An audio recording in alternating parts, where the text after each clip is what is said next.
Hello, wonderful listeners who have decided to try out Charlie and the Monster Factory. What you're about to listen to is our introductory episode to give you some context about the setting and the characters. And while it isn't necessary to listen to, it will give you a bit more context. Also, just a heads up, this did not start off as a podcast, but just as a group of friends playing a tabletop RPG. So there are a few problems with the audio since our plan wasn't to produce it for the masses, but rather just to keep up with our own game. However, since deciding to make this a full-fledged podcast, we have made significant changes in our recording practices, and you will see that after the audio quality picks up after the first few episodes. So hang in there, because the content is great. Anyways, I will let you get to it. Here's the setup episode for Charlie and the Monster Factory.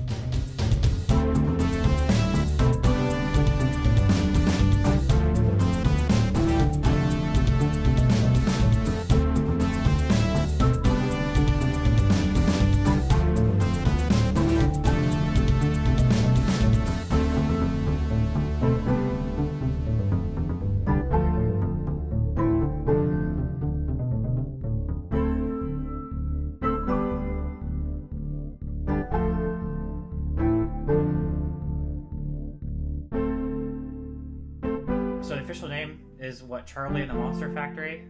Yeah, that's what we've got. So that means, Eric, your character's not allowed to die. We invested so much. I'm the linchpin holding all this together. I need you to mark on your playbook plot armor. Plot armor, okay. Right under other gear, just underneath the other gear. Plot armor. There we go. So for everyone listening and for everyone here who has no idea what's happening, we're playing Monster of the Week. It's powered by the Apocalypse system designed for creating monster hunting, mystery solving kind of adventures. So rather than the traditional sort of tabletop like D&D experience where you have a character and they fight a bunch of stuff and they constantly level up, a lot more of these adventures are self-contained, and so the whole cycle is something happens, people investigate the mystery, and then the monster is confronted.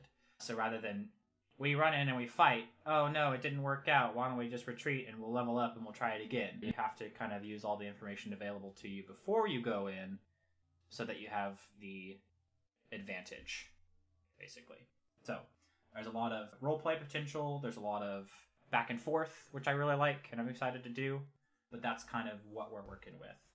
We've already gone through the character creation process, so we'll kind of just dive into what we've already decided a little bit, and everyone can kind of introduce their characters, and we'll just go from there. So, the setting is Tacoma, Washington, present day.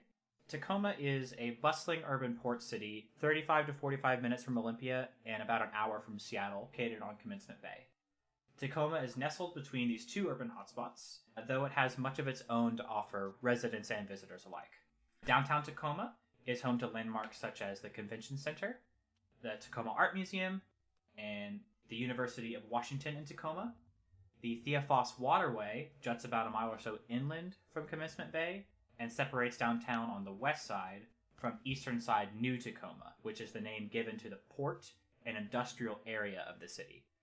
The Puyallup River runs through the port and makes its way southeast to Puyallup, home of the Washington State Fair. Further southeast is Mount Rainier National Park, which brings sightseers and hikers to the area throughout all seasons. And just outside of the city to the south and east are a few of the major suburbs. Fife is one of the bigger suburbs of Tacoma to the east, and just south of Tacoma are the suburbs of Parkland and Lakewood. Moving to the west side of town, Fort Steilacoom is an old military base about 30 minutes southwest of the city that has since been turned into a historic site and park. The original fort and surrounding area, however, is still used for government activity. The existence of monsters is not publicly acknowledged, and the government's official stance is that they do not. However, their current objective is to investigate the recent claims of bear sightings. Now, this wouldn't be too unusual. Black bears do live in some of the forests of Washington, except that Tacoma is a relatively urban environment, save for its numerous small parks that dot the city limits. And instead of a black bear, people are claiming to have seen an albino creature, far bigger than an average bear. Now, no proof of such a creature has surfaced, but several people have come forward with stories of their brief sighting. It's unclear how many people are just looking for their 15 minutes of fame and how many people just like to be part of the overall conspiracy. That's not to say that more and more small wildlife creatures haven't been turning up dead in wooded areas of parks. We're starting to see more, not just your average roadkill. No, this is something a little more sinister. Carcasses picked apart and eaten. So in the midst of this investigation, we find our hunters.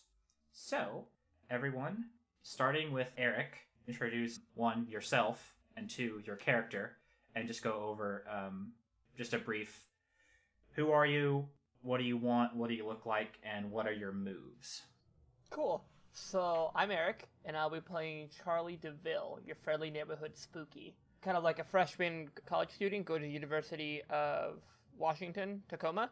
Dubs up, is apparently the saying for that. Research. I like it, Cool, Eric. yeah.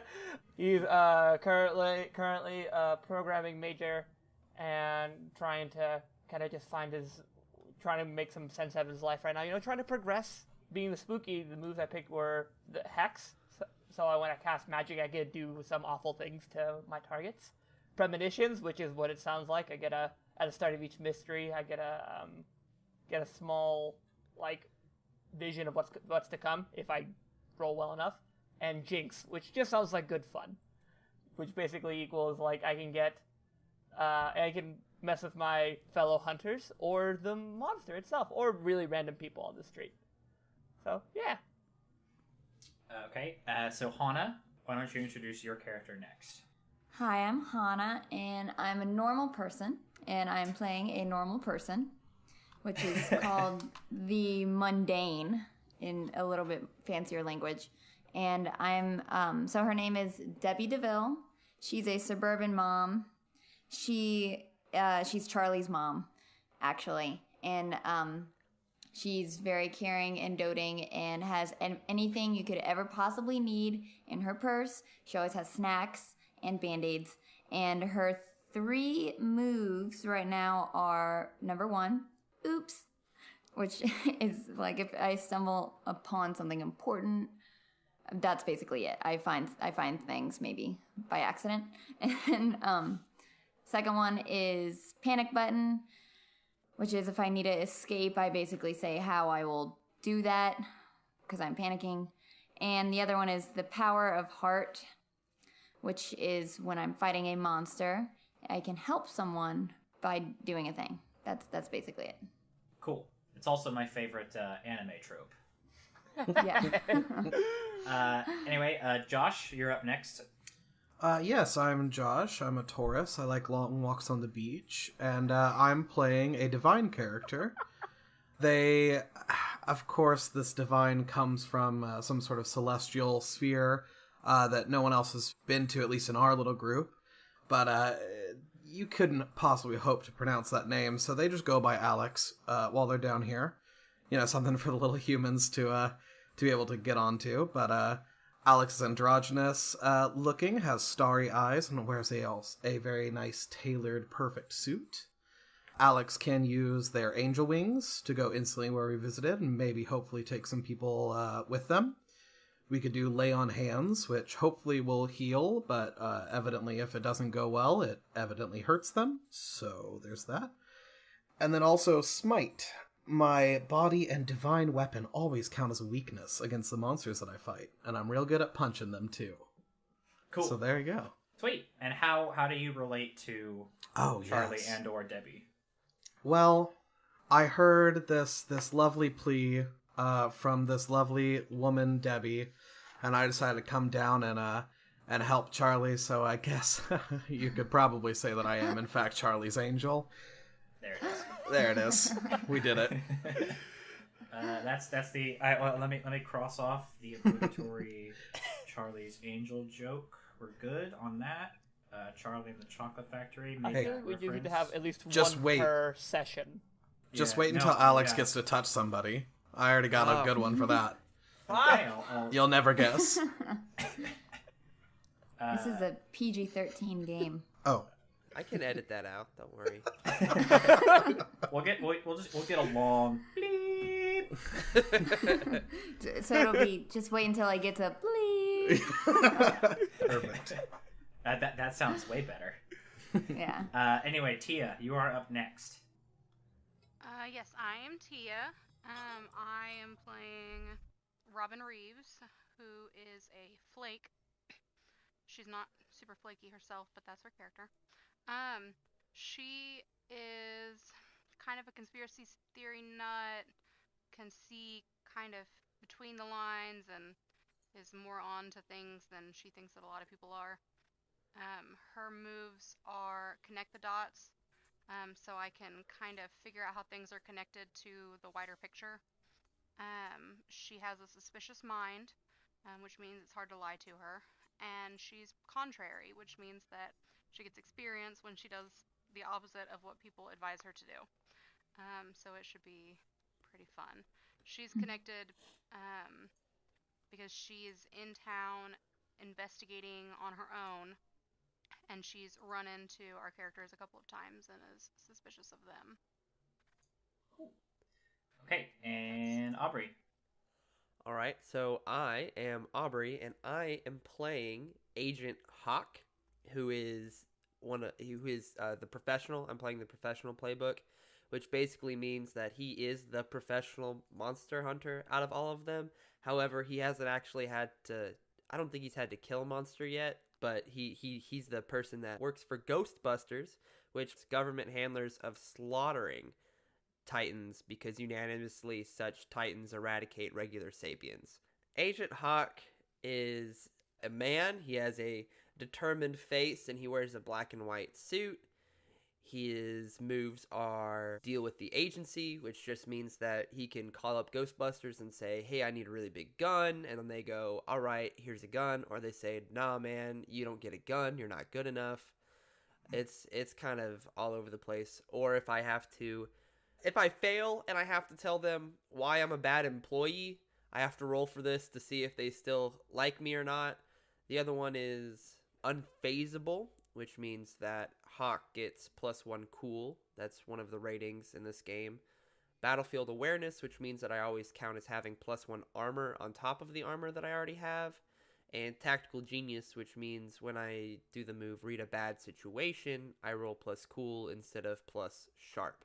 So those are the things that he does. He is connected to the world in several ways. One, he just works for Ghostbusters, so he's in this town. This is where a lot of the what they call Titans, things of unnatural power, is kind of what they classify as what a Titan is.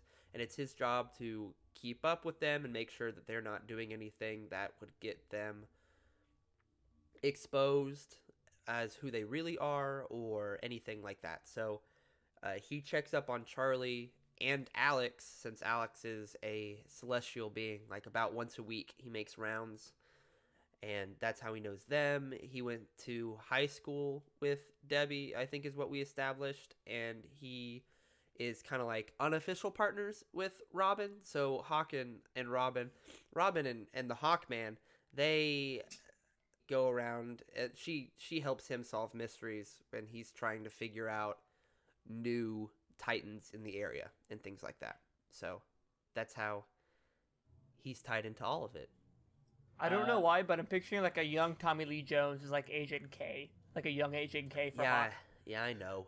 It's I mean it's a Monster of the Week game, so like you're gonna be forced into something somehow. Like, oh, this person's similar to this person. Like, yeah, that's the literal point. So yeah, like the agents of Men in Black are probably gonna be reminiscent of Hawk. Okay, but question. He sounds like, from his description, he has stubble. Does he have stubble? Yeah, he's got stubble. Perfect. It's like perfect stubble. So, just a little bit of kind of mechanical information for everyone before we start. So, as I mentioned before, the thing I really like about this system is the potential for like collaborative world building. So, you all decided how your characters were linked together. It's a very collaborative process. So you've already got that established. Aubrey was the one who came up with the Ghostbusters idea, which I then took and incorporated into the world, and the pieces kind of fell together. So that'll continue to be the case. So if there are places or people or like things that you and your characters feel like you already have relationships with, we can establish those, like, in media res within reason. So, like, if you're saying, oh, I know that there is a trinkets and oddities shop on 6th Avenue, like, we should check there. I'd be like, yeah, I'm totally down to make that a real place. Or, like, you know, like, hey, there's a good restaurant that sometimes people stop into, you know, whatever the case is. If we can think of a reason that it would be there, then I'm totally fine with that being there. Cool. So because this is a more present day secretive kind of environment, for now at least, I know that there is a move called Use Magic. Mm-hmm. And since no one is like the Spellslinger's playbook, I feel like it's appropriate for the setting not to be able to use magic unless you have like a character reason. So like I could think of like Charlie, Charlie maybe being able to use magic for some I mean, things. that's what all the moves are based off, is use magic. Yeah, so that makes sense for those characters, but like obviously the Mundane probably isn't using magic. Oh, I don't believe in magic. Of course. It's unholy. Anyway, so that's that.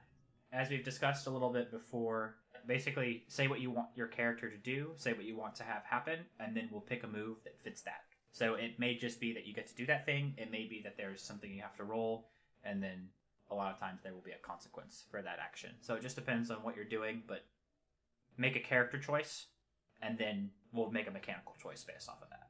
Can I establish like 2 connections that I want already from the beginning, or do I want should I establish those as they become relevant? You can certainly mention them if they would already be relevant. Then I'm just like trying to, with like Charlie's background, like how he's involved in the school, but I don't know if that'd be relevant right now. I was just kind of wondering if you want to get this out of the way now. No, I think it can come up as it becomes like relevant. We don't necessarily have to establish all the backstory right now. Oh, okay. I think that's the fun of it. So, and then as far as making character choices go, like don't do stuff in your moves that's just going to give you experience. Like I know Teah took Contrary, which I think is a fun move, but obviously like you can't be like, hey Robin, definitely don't open that door, and then she opens the door and then you get experience. Like it does it does say honest advice. Like we have to give her the honest advice. So I will. It has to be like, someone gives me honest advice and it's a good advice, probably. Like I don't take it. You jump into the river, hold your breath, and you're like, no, it's out. yeah, obviously, yeah. So well, then she dies, and then we don't have to do. Yeah, that's she's allowed to do that, and Once. yeah.